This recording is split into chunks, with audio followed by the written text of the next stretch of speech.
Welcome, ladies and gentlemen. Now, today we want to talk about why these rogue politicians from Rift Valley are going to taint a bad picture of William Samoei Ruto across the Republic of Kenya. The same William Ruto is going to Mount Kenya region day in, day out, trying to show those members of parliament on how to operate, how not to be corrupt, how they must understand their mandate to the people. But at the same time, in his backyard, there are a lot of stories like people like Jackson Mandago, where he came out squandering the parents' resources that was meant for their students for scholarship in Finland and Canada. So in this video, I want us to discuss how this is going to affect William Samoei Ruto. But before we do that, ladies and gentlemen, if you are a visitor in Zion Kenya TV, please consider subscribing, liking, commenting, and sharing this video. And something that is most important, don't forget to like this video. So today we want to talk about the issue how Mandago and other kind of rogue politicians in Rift Valley are going to destroy the William Samoei Ruto's name. As you know, one thing that you must understand, William Ruto is the president. Yes. And his backyard is Rift Valley. So these members of parliament must behave in a good manner. You know, when it comes to corruption, William Ruto will not come out to tell members of parliament from Coastal, from Mount Kenya region, from Nyanza region, not to be corrupt. But at the same time, these members of parliament from Rift Valley, they're so corrupt, you know. In fact, the other day, I saw William Ruto saying that this time around, he's going to fight these cartels. And I ask myself, if William Ruto is saying that he's going to fight cartels, and in Rift Valley, we are having cartels like Jackson Mandago, who are just coming out in the name of leadership, but they are squandering the public resources. They must be questioned, because that is the same thing that William Ruto's members of parliament came out asking Raila Amolo Odinga. You cannot come out to tell us how elected members of parliament are corrupt, how governors are corrupt, but in Nyanza region there are those who are corrupt. So this is how William Ruto also must act. But again, at the same time, what do you see when you look at the way these rogue politicians in Rift Valley are behaving? I think they have shown a bad picture and a bad move, because you cannot come in public under your administration and cheat the parents that you have a good future or a vision for their children. Yeah, Mandago's move is reflecting what Ruto actually have lost to do in his administration.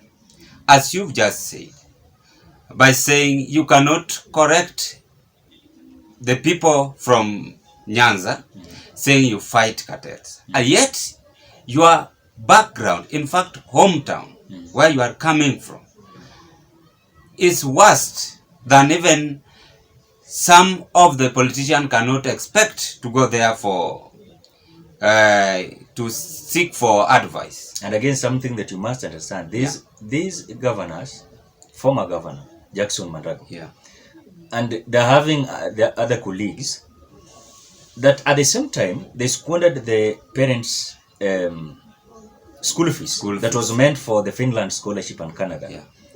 You know, a child of Mandago is studying in the UK.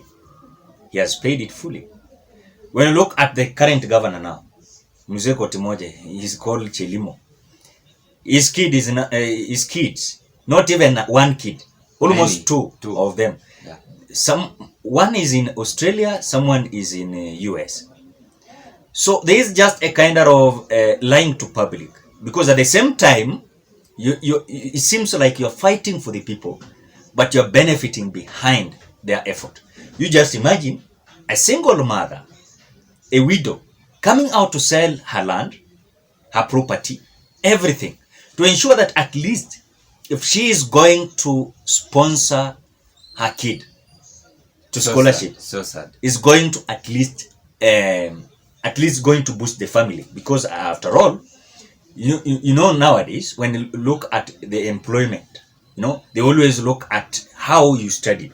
And that is why even when you look at even the way people have been employed in the government of William Samoei Ruto, look at them. Many of them studied abroad. Some studied in the US, some studied in Australia, different countries abroad. Yeah. So those are the critiques that you want to put towards William Ruto. That at the same time is having a conversation with these members of parliament, or rather senators, governors in his backyard.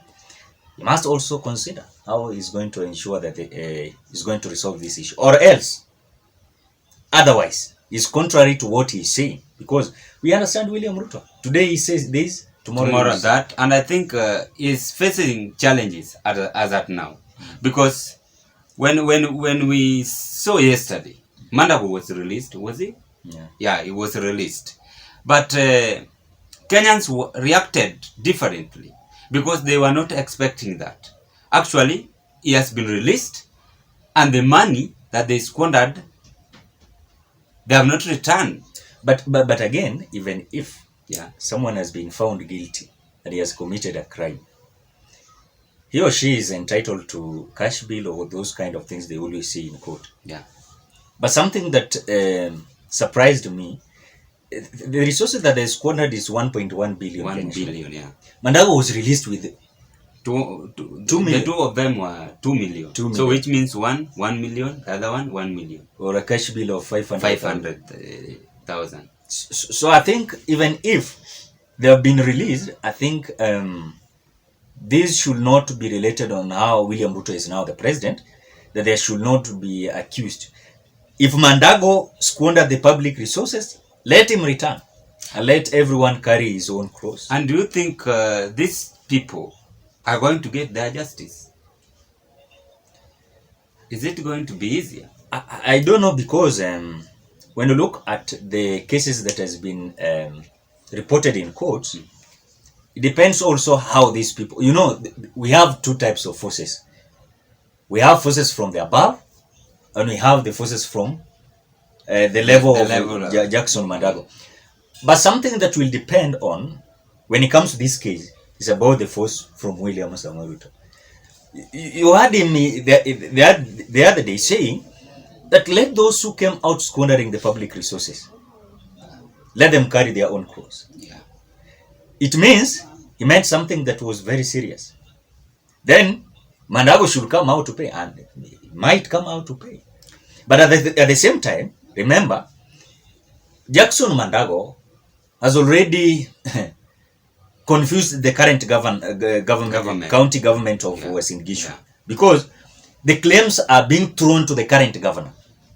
And remember, this happened in the reign of Jackson Mandago as a governor, and currently is the senator. Then it means something that you must also understand, that Kenyans, we should also be wise. You cannot elect someone 2-term governor, then again you are electing this person to be a senator. You want to tell me there's no one that can be a senator? On additional to that, my brother, the work of a senator is also to oversee. You cannot oversee at the same time you are corrupt. At the same time you are corrupt. So I think he has portrayed a very bad picture. And that is why we are seeing the president cannot speak much on that. And again, do you think there are some big fish in this case? The big fish are parents. Parents? Parents. Because they are the one that claims their money. I saw, in fact, she was my teacher. I saw her complaining. She was my teacher in history. In history. She's teaching in a certain school called Umoja in Eldoret. Madam Serem. I saw her and I was so shocked, saying that I'm a widow and I sold everything of mine.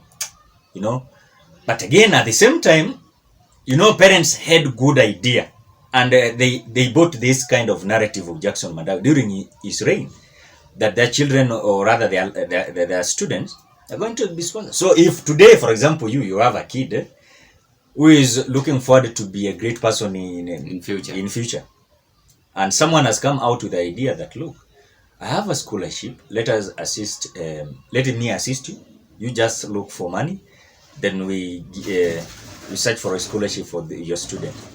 Then in the name of that, you sold everything.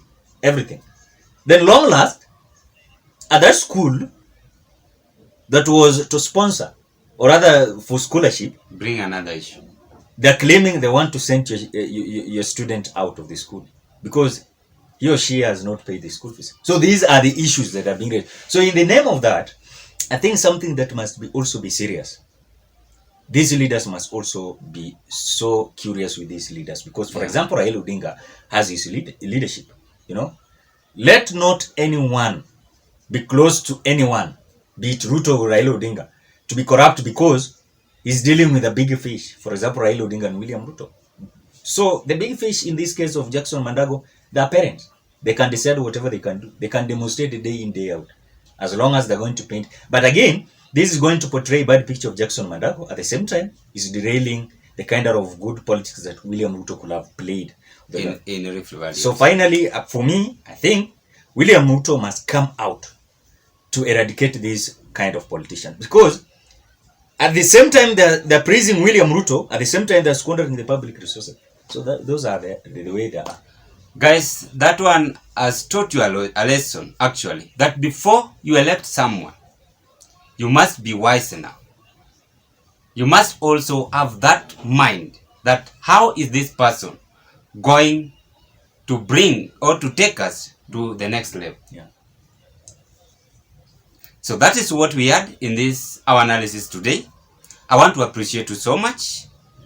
Consider to watch this video. And don't forget to subscribe. Don't forget to subscribe, like, comment, and share. as you usually do. Bye bye.